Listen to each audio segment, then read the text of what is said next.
আসসালামু আলাইকুম, welcome back to my channel Sadik mom story. আজকে আপনাদেরকে লাল শাক ভাজি করে দেখাবো একবারেই সহজ পদ্ধতিতে। তো লাল শাকটা সহজ পদ্ধতিতে কেমন করে ভাজি করবেন দেখে নিন পুরো ভিডিওটি। ভালো লাগলে অবশ্যই চ্যানেলটা সাবস্ক্রাইব করতে ভুলবেন না, লাইক কমেন্ট শেয়ার করে দিবেন। লাল শাকটা আমি এখানে 2 আঁটি লাল শাক নিয়েছি। এটা ছোট ছোট করে কেটে নেব। আর অবশ্যই খেয়াল রাখবেন লাল শাকের যেন কোনো রকম ঘাস টাস না থাকে।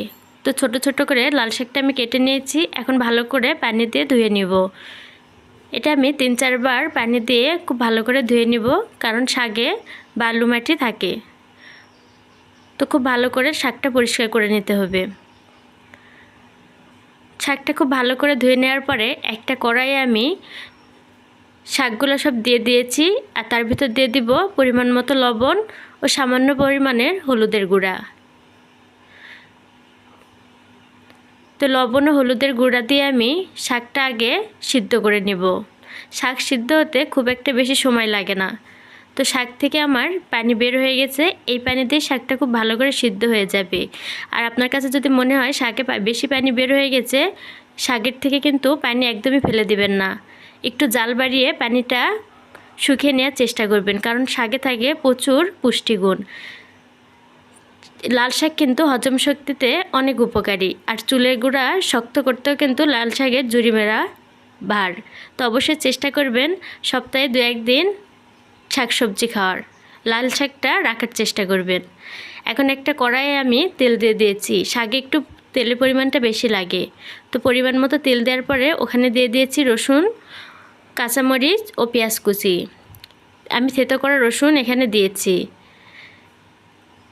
আর শাকে কিন্তু ঝালের পরিমাণটা ঠিক না থাকলে ভালো লাগে না। তো আমি এখানে 2টা কাঁচামরিচ চিড়ে নিয়েছি। খুব ভালো করে বাদামি করে ভেজে নিব।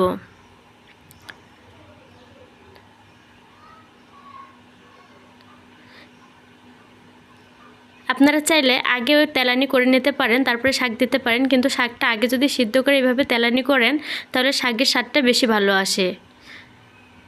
কারণ শাক সিদ্ধতে যে পানিটা বের হয়, সেটা বের হওয়ার পরে যদি আপনি শুকাই নিয়ে এইভাবে তেলানি করে রান্না করেন অনেক মজা হয়। তো বাদামি করে ভাজার পরে এই পর্যায়ে আমি দিয়ে দিয়েছি আগে থেকে সিদ্ধ করা লাল শাক। লাল শাকটা দেওয়ার পরে আমি খুব ভালো করে পেঁয়াজ রসুন কাঁচামরিচের সাথে ভালো করে ভেজে নিব, যাতে পানি পানি না থাকে। আর এটা কিন্তু গরম ভাতের সাথে খেতে অনেক মজার। তো অবশ্যই চেষ্টা করবেন একবার বাড়িতে রান্না করার। আশা করি আপনাদের অনেক ভালো লাগবে। ভালো লাগলে আপনার ফ্যামিলি ও ফ্রেন্ড সার্কেলের সাথে ভিডিওটি শেয়ার করবেন। লাইক কমেন্ট করতে একদমই ভুলবেন না। আর নতুন নতুন ভিডিও দেখতে হলে সাদিক মম স্টোরি চ্যানেলটি সাবস্ক্রাইব করতে হবে। তো আমার লবণের পরিমাণটাও ঠিক আছে, এজন্য এখানে আর আমি লবণ দিব না। তো আমার রান্নাটা হয়ে গেছে। কেমন লাগলো অবশ্যই কমেন্টে জানাবেন। খুব সহজ এবং সুস্বাদু লাল শাক ভাজি করে দেখালাম।